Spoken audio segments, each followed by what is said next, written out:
Hello, friends and listeners. Welcome to the More Chinese Tourism podcast, the space which connects the Chinese audience with world destinations, companies, and professionals. I am Pablo and she's Celeste. Today, we have the pleasure of introducing Andrea Fenn, one of the most important and very well-known digital marketers in China. Hi, Pablo. Good evening here from China. I'm based in Shanghai. And hello to all the listeners. Very, very well. How are you, Pablo? Thank you so much, Andrea. Thank you so much to show us your expertise, your knowledge, your career, your background. And can you tell us who is Andrea Fenn? Why did you decide to build your personal brand about digital world? And how did you start your career? Thank you. Yes. So, my name is Andrea. As mentioned, I live and work in China. I'm based out of Shanghai, and I've lived in China for 18 years. Currently, I am the CEO of the international business unit of Addison. I'll tell you more about my company, specifically working on and focusing on China. China is by far our biggest international market. So I started researching social media and digital channels in China more than 15 years ago. And I started as I was a researcher at university. I was a very young and maybe a little naive university researcher. And I was really fascinated about digital channels. And I was looking at them from a political point of view. My question was like, is social media in China going to bring democracy? That was my very naive, if you wish, question. So I started researching social media, and then I realized that there was very, very little information, and it was a very untapped market. And from that moment, I kind of started focusing on it, and I started working on it from a completely different angle. So social media maybe did not bring democracy in China, even though it definitely brought in some big social and economic developments in the country. And from that moment on, I started working on social media from a professional point of view. So social media marketing, digital marketing, and that's where I started. Thank you, Andrea. Thank you for your answer. One question. What inspired you to specialize in the Chinese social network market, and how did you get started in this field? Right. So social media in China is it started with a very, very fascinating history. So I was first interested in social media during SARS. I think we remember SARS because it's the precursor to COVID. Well, SARS was also that moment when Chinese people started using social media to communicate, and they were communicating about the disease. Now it's a very interesting story because it's full circle all the way to 2020, 2023. Even today, we think of COVID as one of those moments that really propelled social media and digital use. You know, in the West, a lot of people started using e-commerce, and even in China was a very digital country already. COVID accelerated further, but we need to remember that actually the real digital transformation of China started with SARS, and that was in 2023. Great, Andrea. Great. Another interesting question for us and for the audience. Can you tell us a bit more about Addison China?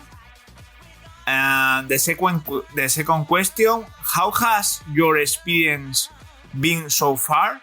And the third question, with which type of industry have you worked so far?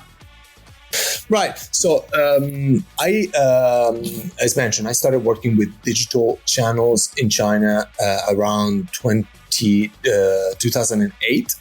And I opened my own company in 2013, and then my company was acquired by the Addison Group in 2021. So Addison is a digital provider. It's a company based headquartered in Italy, and it's part of the biggest IT and digital transformation groups of Southern Europe. We're a listed company in Milan. We have more than 60 companies in the group, 2.5 billion euro revenue, and so on. So Addison, I lead the international unit. And the international unit focuses on bringing brands and companies globally. So the big part of this work is to bring companies to China. So even today, we have other offices. We have offices in Mexico. We have offices in the US. We have offices in Spain. We have offices in Hong Kong. But our biggest office is in Shanghai. We have around 60 people here in Shanghai that are helping companies come to China basically and develop in the Chinese market. It's a very challenging task. We will talk about this shortly, but it's also one of the markets that provides the most opportunities and the most promises for global businesses and even touristic destinations. Right. So we work a lot with, we call them premium brands. So to us, a premium brand is a brand that has a product or service of a certain quality and obviously of a certain price, because we feel that the Chinese market, Chinese consumers, when they look at foreign, whether it's products, brands, or destinations, they're interested in something more high-end, something that they cannot find in the local market. So we will work a lot with fashion, we work a lot with cosmetics, we work a lot with lifestyle products, we work a lot with design products, and finally we work with tourism and tourism destinations as well. Obviously, because of what happened with COVID-19 in the past 2-3 years, tourism was not a very important part of our business, but starting from this year, it's back on track. So we're focusing on that as well. Thank you so much, Andrea, for telling us your history. How do you approach market research when working with Western companies that are trying to break into the Chinese market? And what kind of data and insights do you look for? Right. So research and planning is very important for China. There is a very common misconception from foreign companies, entering the Chinese market. And the misconception goes, my product or my service or my promise to the market has worked in every single country. I've launched in Japan. I have Korean tourists. I've worked in South America, so it will work in China. Now, this couldn't be more wrong. I imagine that a lot of our listeners, since they are interested in the Chinese markets, know this, but I want to repeat that anyway. The Chinese market, and especially the Chinese digital market, is unlike anywhere else in the world. It's not just the language, it's not just the cultural framework that are completely different from the rest of the world. The platforms are completely different. And because the platforms are different, also the way that consumers engage with brands is completely different. So the platform actually, the medium sets the type of message. So almost everything needs to be rethought in China. The way that you communicate, the value proposition, the channel, and finally, even the product itself sometimes needs to be completely rethought. So planning and strategizing is a key important first step that companies, brands, institutions of whatever type need to be addressing. We do a lot of this type of work. A lot of our clients are clients that sell in China. So it's e-commerce or retail products. So sometimes our research also has to do with the product itself. Is this product, does this work in China? Are Chinese consumers interested in it? Is the Chinese lifestyle suitable to this type of product? And there is all sorts of little nuances. And in any industry, this issue applies in any industry. Let's think about fashion. The body of people is completely different in China. So clearly, we need to understand whether the same type of image, the same type of aesthetics also works in China, the same as in the West. Cosmetics or beauty or hair care, the hair of Chinese women is completely different from the hair of people in the West. So even the way that we present a shampoo could be completely different. But even more importantly, tourism, the way that people travel, the way that Chinese people travel is completely different from the way that, say, a Spanish, an American, or a German tourist behaves. So everything kind of needs to be rethought and analyzed in the framework of what Chinese people want, where meaning which channels Chinese people are on, and what message the Chinese people will be more sensitive and more receptive to. Great history, Andrea. Great your career. Great your company. One question. How do you stay up to date with the latest trends and developments in the Chinese social network market? And what resources do you rely on for research and insight? Right. So I started my career in social media listening. Social media listening was something very obscure 15 years ago. When I first started working in the field, we had to explain to clients why they should be interested in listening to what people say online. A lot of the first comments that we heard from executives and even top executives in brands is like, what do we care about what people write online? They just write a bunch of personal nonsense. How is this related to our brand? Where later on, it became clear that people's comments online are of fundamental importance to make you understand insights about the market, insights about your product, your brand, the industry. So definitely the listening of what people say online is a key element. Other type of data that we collect is normally related to e-commerce. So we collect data about what products are most sold, what price point. So the price of different types of products to understand, or services, to understand whether we fit within the benchmark, what type of positioning we have, what kind of opportunity we have, how big the market is. So mostly it's these two type of data. So there's some professional sources that we use.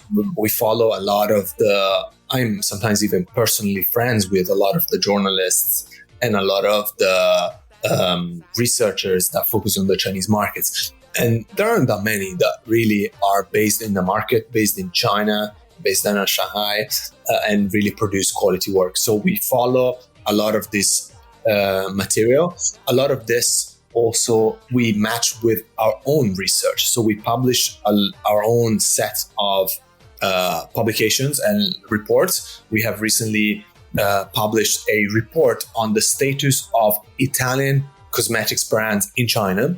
And also we are about to publish a report about Web3 and Metaverse in China. So we also have our own first-hand data, let's say. But I want to say that on a personal level, like my first and biggest source of information about insights and news about China is my wife. So my wife is Chinese, and she's a super digital savvy person. She's on top of all sorts of trends. And I am personally, I need to follow trends for my work, but I'm personally not very interested in what every day is happening on the internet. My wife genuinely is. So she's a source of inspiration. And whenever I have a question about whether a new platform has arisen or a new trend arisen, and I want to know what a real Chinese consumer thinks about it, I think of her and I ask her. Thank you, Andrea, for your tips. For ending this first part of this episode, can you tell us how do you adapt your marketing to different countries and product? And what factor do you consider when creating these strategies? Right. A marketing strategy in China really needs to consider a lot of factors, and some of them are the ones that I mentioned. So by listening and understanding the ways that the specific industry and the consumers are different in China and in the rest of the world, we can figure out that every company needs to rethink their strategy in China. Rethinking the strategy doesn't mean necessarily reinventing or doing everything from scratch or discarding everything that has been done outside of China, or even to become something else. So we sit a little bit in the middle in terms of our position on how to localize a strategy from China. We definitely don't think that brands should be taking what they do in any other market and apply it blindly to China. That's not going to work for the reasons that I mentioned before. Everything is different in China: the language, the cultural framework, the digital channels, the consumers, the way that consumers use products. Everything is different. So things need to be localized, but we also don't believe that brands should be doing something that is not true to themselves in just to enter the market. So they don't need to become Chinese to enter the market. They need to stay true to themselves, to their origin, to the country, and their prerogatives. So Chinese consumers, especially Chinese consumers today, they want a foreign brand because it's foreign. Because they accept the fact that it's bringing something different, something new to the table. And that novelty is also the unique selling proposition of the brand. At the same time, this unique selling proposition, this novelty needs to be presented in a way that is better understood by the consumers, that resonates to the consumers and can be found by the consumers on channels that they really use. Okay, from now on, I'll be taking the next following questions. They are more related to Chinese tourism. So first of all, I'd like to thank you again for being here with us today. This interview is being very interesting. You're giving us a lot of information about marketing, and it's clear that you've already been doing this for quite a long time and that you have a lot of insight. So this will be very helpful for all the people that will be listening to this. So moving on to the tourism side of it, I'd like to ask you, how do you approach creating digital marketing strategies for touristic destinations that are looking to attract Chinese tourists, and what key factors do you consider? Right. Thanks, Celeste, for your kind words. I'm very happy to be here once again. So tourism and touristic destinations, in a way, they're no different from any other product. So on one side, the touristic destination, the foreign touristic destination, needs to be true to itself. Clearly, you're positioning Australia, you're positioning Korea, you're positioning France, and Chinese people, Chinese consumers, Chinese travelers, they want to go somewhere else. Otherwise, they would stay in China. And the novelty, the way that this destination is different, is fascinating, is exotic to them, is really the key selling point. On the other side, we need to consider that Chinese tourists have a very, very particular way of traveling that is different from Western tourists. So we've been used to the images of the Japanese crowds of tourists taking quick photos of everything and disappearing. And for a long time, I'm from Florence, Italy, so it's a very big tourist destination. I was always baffled by these tourists, and I was thinking, what is their purpose? Why do they behave like that? And once you start understanding deeper the fact that people in Japan, in the specific case, they have very little time to travel and they need to take the most out of it and they need to capture as much as possible and then go back, then you start realizing that there is a rationale behind it. The same goes with Chinese travelers. I've heard a lot of, let's say, complaints from people in the West, feeling that Chinese travelers are shallow. Oh, they're not looking at the things that we care about. They're only interested in shopping and eating. But something that they don't understand is that Chinese tourists, they look at traveling destinations with a different eye. They are interested not so much in historical landmarks, because these historical landmarks are not necessarily resonating culturally. They feel, okay, yes, sure, another church, another big palace, another museum, great, but what is in for me? Instead, they're more interested in how this place can provide an image of a lifestyle that is different than the lifestyle that people have back home. So Chinese tourists are really interested in projecting a different lifestyle to their friends and family back home. That is the main key driver of their traveling. So taking photos and experiencing especially food and beverage experiences is really the key element that Chinese tourists are interested in when they go abroad. So whenever we're looking at marketing a touristic destination, I really start from two main points. First of all, what are the striking photogenic elements? What are the big photo ops that we can provide, that we can promise to the travelers so that they will choose our destination instead of another? And obviously, we need to make sure that these photogenic elements are as clear as possible in our communication, because in the end, Chinese consumers will be mostly interested in taking photos and posting them on their social media. The second element, which is also connected to this, is how do we make sure that we convey the idea that traveling to this new destination is a very fun experience full of exciting food and beverage opportunities. So really those two elements decide a lot of the way that I believe a touristic destination should propose itself to China.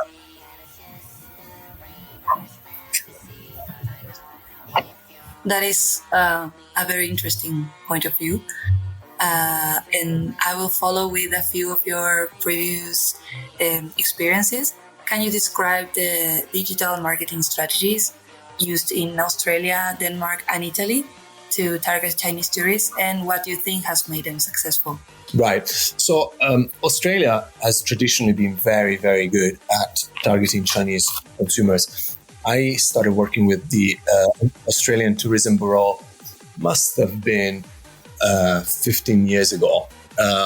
And we were promoting already then through Chinese digital channels, which was unheard at the time. So Australia has been extremely good at this activity, and they have really nailed the photogenic plus the food and beverage element of Australia. I remember one amazing campaign that did very well in China. Unfortunately, I wasn't personally working on this campaign, though I've worked on campaigns promoting Australia in the past. And it projected this amazing image of Australia as this unspoiled, natural, friendly place that you can experience that is so different from China. An image that was just striking to me, that was the main image of the communication, was this table of people, and this table was inside the water, and these four young people were eating oysters directly. It seemed like they were picking them up directly from the water, that they were sitting in the water eating raw oysters in this beautiful landscape. Now, this is something that is so appealing to Chinese tourists and Chinese people. Why? Because it's so different from the lifestyle that you can have back home. Eating something raw from the ground in China is really something that you cannot conceive. Pollution, all sorts of like land deprivation, all sorts of like urban development. The idea of being close to nature and eating something fresh as you pick it is really unheard of. And people want to spend a premium traveling all the way to Australia to experience that. So I think with that image, really Australia just properly nailed it. Now, with Denmark, I've been working with the promotion of Copenhagen as a city. This is an interesting point, because traditionally Chinese consumers, Chinese tourists, when they travel to Europe, they go into very tight tours that in 7 days to France, Italy, and Switzerland. It's the typical tourism tour in Europe. 7 days, France, Switzerland, and Italy. Once again, a little bit like the Japanese tourists, I have little time. I want to make sure that I see all the landmarks, I tick all the boxes, take all the photos, and then I leave. Now, the opportunity for Copenhagen is to promote itself as the anti-traditional tourism destination for Chinese consumers. So the idea is like, you can do something in Copenhagen that is very, very niche. You can be far away from all the different, from all the other Chinese tourists, and you can really feel like you're connecting to a more cultural and niche part of the world. By cultural, once again, I don't necessarily mean museums and churches, because as I mentioned before, Chinese, they're not necessarily interested in that. I think by culture, people once again mean something that is a more niche, a more research, a more unheard of and unseen photo destination and F&B destination. So once again, key elements of our communication on Denmark was, you can experience the Nordic food that is very popular and very niche and very expensive. You can experience some incredible photo opportunity in these beautiful canals of Copenhagen. And not so much we were focusing on how many museums Denmark has, on how much history this church of Copenhagen had. Finally, with Italy, I was in charge of the promotion of tourism during Expo 2015, so Milan Expo. And our point of view, we designed a very, very nice campaign, which basically we invented a fictional character, and her name was Lily, and it was a fictional character of a traveler, a Chinese traveler in Italy. So we actually had a real Chinese person in Italy traveling around Italy and having almost like a personal blog, and the blog became the communication outlet of Expo 2015. So we were basically taking, imagining Italy from the framework, from the eyes of this real person, which wasn't a real person, by the way. And once again, we tried to focus on a lot of things that were not the typical points of communication of Italy. You think of Italy, think of the Duomo, you think of the big museum, you think of the Uffizi, you think of the we try not to focus on this, and instead we try to focus on what a person will be interested in. So there was this girl, it was a real person working with us who was pretending to be Lily, taking photos of these massive ice creams that she was eating, going to the market and, look at this tomato is huge. And it's only like 0.5 euros. And then she was like going to places that were less heard of, like the Cinque Terre or some other destinations. And then she was going we were doing some communication together with brands. So she was going to the Ferrari museum. Look at these amazing cars. I didn't know that Ferrari was Italian, etc., etc. So we tried to kind of like personalize the communication. But once again, the photo element and the food and beverage element definitely always prominent. So recovering a bit of what you said about Australia and the oysters, me coming from Argentina and I think Latin America as a region, I think that this could be a key factor to consider for destinations on this side of the world, because we share that element with Australia. And I think if anybody's listening, to pay attention to what you said about it, because I think it could be a very important factor to consider in promoting our countries. And then again, another question: how do you leverage Chinese social media platforms to promote touristic destinations to Chinese tourists? Which platforms have you found to be the most effective, and why? Right. So touristic destinations, they need to be present on Chinese social media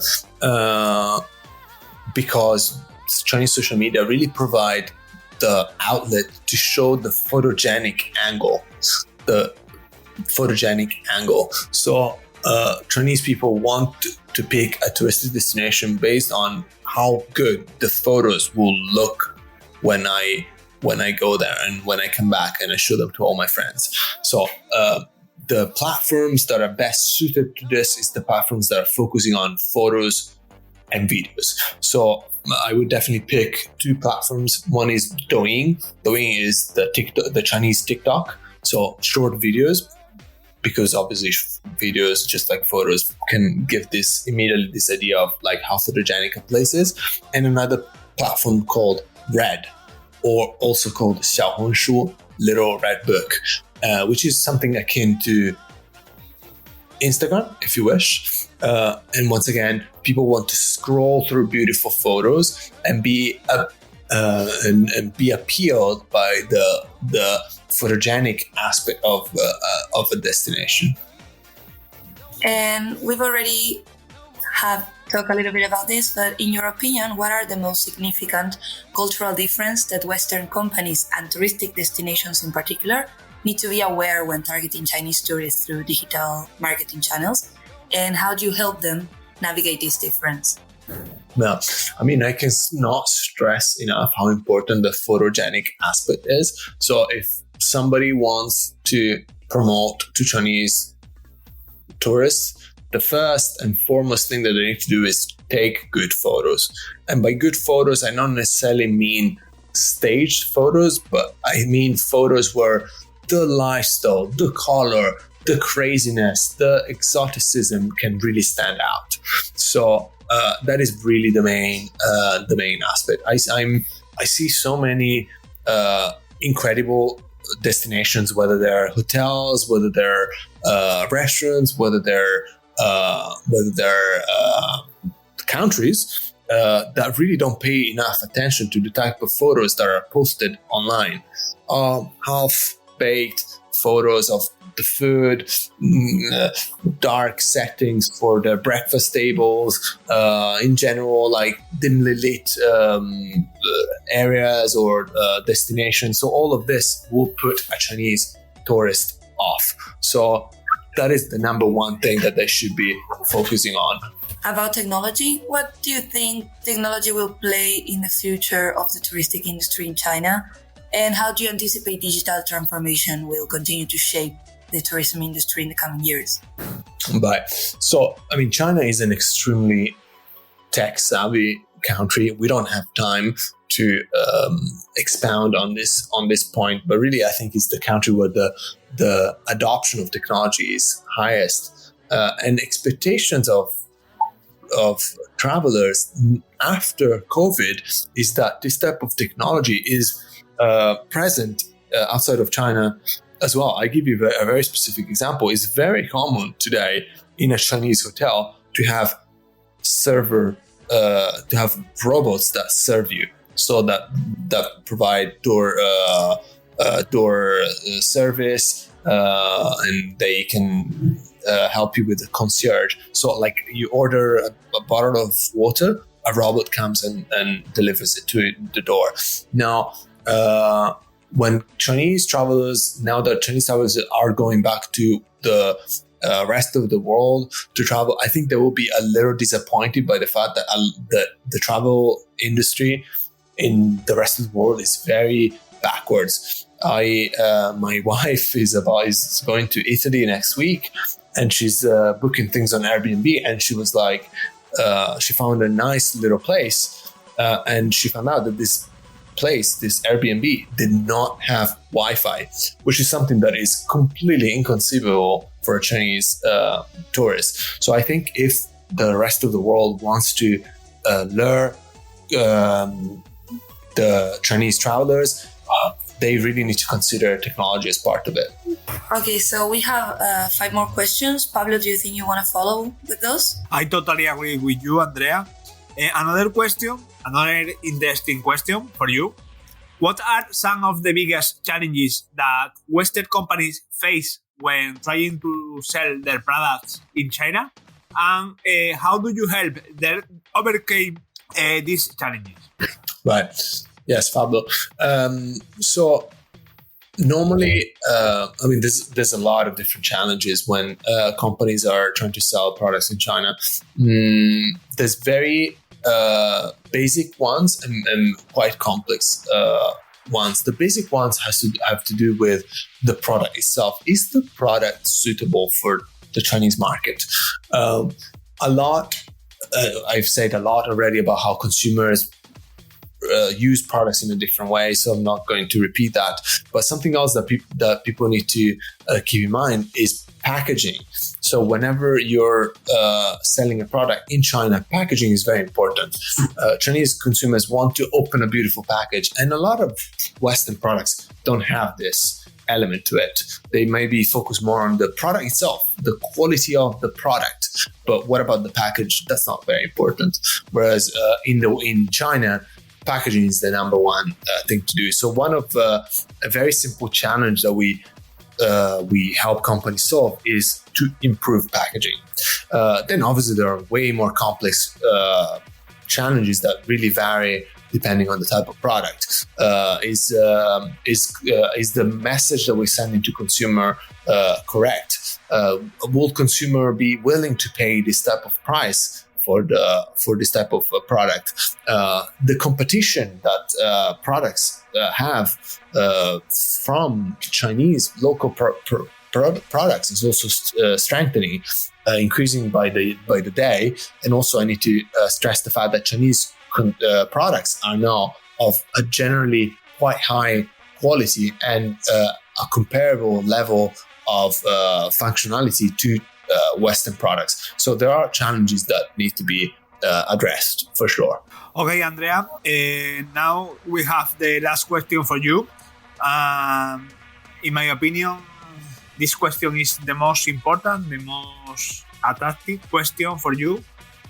The question is, what are some of the most effective marketing strategies you have used to promote Western products in China, and how do you measure the success of these strategies? Right. I mean, something that pops to mind is as I was working with an Italian hair care product that helped with hair loss. Now, because hair loss is something that it's a very particular thing, and it's a very cultural thing as well. So how to communicate about hair loss is something that is quite hard for an international brand. So